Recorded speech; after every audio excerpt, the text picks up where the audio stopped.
Welcome to English Grammar Stage. आज की इस वीडियो में पास्ट इंडेफिनिट टेंस के अफर्मेटिव सेंटेंस यानी कि सकारात्मक वाक्यों को ट्रांसलेट करना सीखेंगे। सकारात्मक वाक्य कौन से होते हैं पहले ये जान लीजिए। ऐसे वाक्य जिनमें ना तो नहीं आया हो और ना ही क्या कौन कैसे ये वर्ड आए हों तो उनको सकारात्मक वाक्य कहते हैं। सकारात्मक का एक प्रकार से समझ सकते हैं साधारण वाक्य।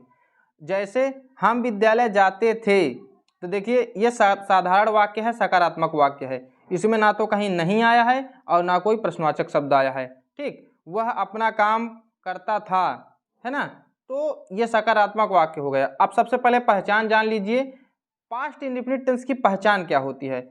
जिन वाक्यों के अंत में ता था, ती थी, ते थे, या, ई, ए, आती आता है, मतलब आदि शब्द आते हैं, वह पास्ट इंडेफिनिट टेंस कहलाता है। ठीक, अब या, ई, ए का मतलब ये नहीं कि केवल यही आए, बड़ी की मात्रा आ सकती है, बड़ा का मात्रा आ सकता है ना, तो ये मात्राएं आ सकती हैं। जैसे मोहन पटना गया, या आ गया, तो ये कौन सा वर्ड हो गया, पास्ट इंडेफिनिट टेंस हो गया। ठीक, अब आगे हम दो वाक्यों को ट्रांसलेट करने का नियम बताते हैं, फिर नीचे पूरे आपको उदाहरण सहित ट्रांसलेशन सिखाते हैं। तो सबसे पहले इनका साधारण वाक्य बनाने का नियम सीख लीजिए।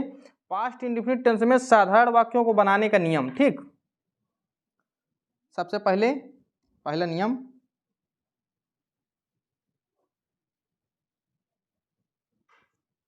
नियम नंबर 1,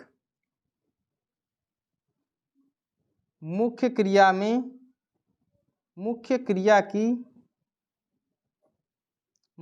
की सेकेंड फॉर्म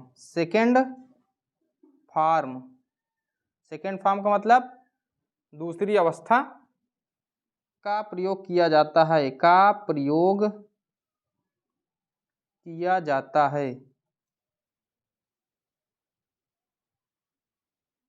अब सेकेंड फॉर्म क्या होती है ये हमने बता भी दिया है पिछली कई वीडियो में, फिर से समझ लीजिए। जैसे गो का सेकेंड फॉर्म होता है वेंट और थर्ड फॉर्म होता है गोन, तो इनके फॉर्म चला करते हैं मुख्य क्रिया के।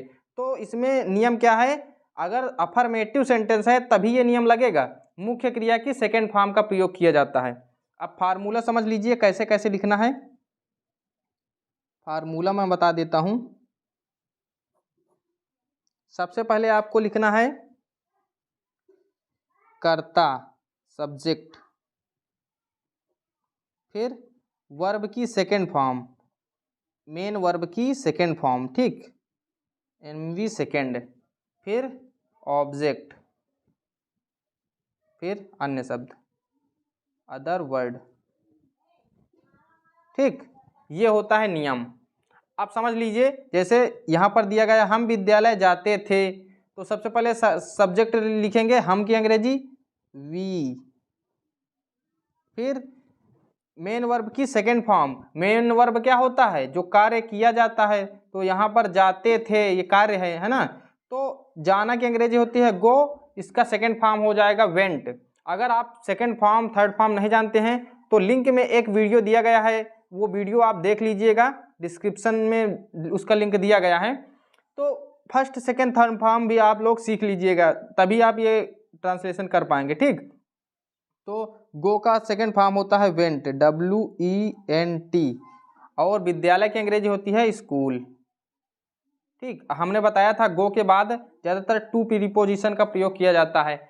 वी वेंट टू स्कूल, ये हो जाएगा इसका वाक्य। दूसरा है वह अपना काम करता था, तो सबसे पहले हम यहाँ पर लिखेंगे सब्जेक्ट, वह की अंग्रेजी हो गई ही, फिर मुख्य क्रिया का सेकेंड फॉर्म। देखिए करना अलग होता है और अपना काम अलग हो जाएगा। ठीक, अपना काम का मतलब होता है हिज वर्क, और करना की अंग्रेजी होती है डू। क्या होती है अंग्रेजी, डू डिड डन, उसके फॉर्म चला करते हैं डू डिड डन। ठीक, तो यहाँ पर लिख देंगे सेकेंड फॉर्म डिड। ये हम सहायक क्रिया नहीं बता रहे हैं, ये वर्ब की सेकेंड फॉर्म बता रहे हैं अभी।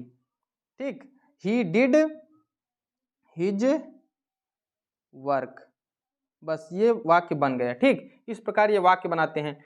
और ये डिड का जो हेल्पिंग वर्ब के रूप में प्रयोग किया जाता है, इसको हम नकारात्मक वाक्यों और प्रश्नवाचक वाक्यों में करते हैं, तो उसका वीडियो हम अगले वीडियो में बताएंगे।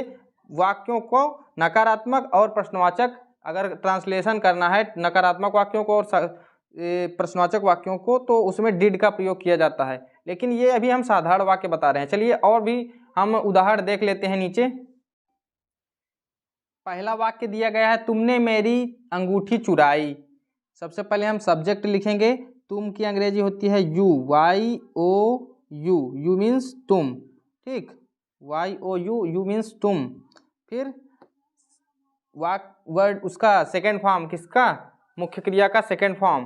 तो चुराना की अंग्रेजी होती है स्टील, स्टील के फॉर्म चलते हैं steal, stole, stolen.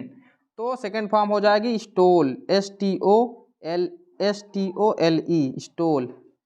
He, you stole. अब इसके आगे माई अंगूठी, क्या हो जाएगा, माई अंगूठी की अंग्रेजी होती है रिंग फिंगर, सॉरी रिंग होती है, रिंग फिंगर मीन्स तो अंगूठी वाली उंगली हो जाएगी, तो ring. You stole my ring. Sita ने रोटी खाई। सीता ईट एट ईटेन, क्या फॉर्म चलते हैं ईट के, eat ate eaten, ate bread, BREAD, ठीक। वह डॉक्टर बनना चाहता था। ही, अब चाहना की अंग्रेजी क्या होती है, वांट, वांट का सेकंड फॉर्म होता है वांटेड, वांटेड, थर्ड फॉर्म भी वांटेड होता है। He wanted to. देखिए जब दो मुख्य क्रियाएं जैसे लगे, बनना भी होता है और चाहना भी होता है ना, तो वांटेड हो गई चाहना की अंग्रेजी, और बनना की होती है बी, बिकम भी होती है और बी भी होती है। तो he want to be doctor, क्या, doctor, DOCTOR, he want to be doctor. अगर आप यहाँ बिकम लिखना चाहें तो भी सही हो जाएगा वो। राम ने रावण को मारा। राम सेकेंड फॉर्म, मारना की अंग्रेजी होती है किल, किल मीन्स मारना या हत्या करना, तो किल्ड सेकेंड फॉर्म क्या हो जाएगी, किल्ड। राम किल्ड रावण, तो RAVAN या WAN है ना, तो राम किल्ड रावण। मोहन ने एक पत्र लिखा। तो मोहन, राइट रॉट रिटेन, लिखना की अंग्रेजी क्या होती है, राइट, तो उसके फॉर्म चलते हैं राइट रॉट रिटेन, तो WROTE। वैसे स्पेलिंग तो होती है WRITE, लेकिन सेकेंड फॉर्म हम लगा रहे हैं रॉट, ठीक। Mohan wrote a letter, LETTER। ये इस प्रकार वाक्य बन जाते हैं। ये हमने जो बताया है ये पास्ट इंडेफिनिट टेंस का साधारण वाक्य बनाना सिखाया है, ठीक। अगली वीडियो में हम आपको नकारात्मक वाक्य और प्रश्नवाचक वाक्य बनाना भी सिखाएंगे। अगर आपको ये वीडियो पसंद आए तो वीडियो को लाइक करें और अपने दोस्तों के साथ शेयर करें।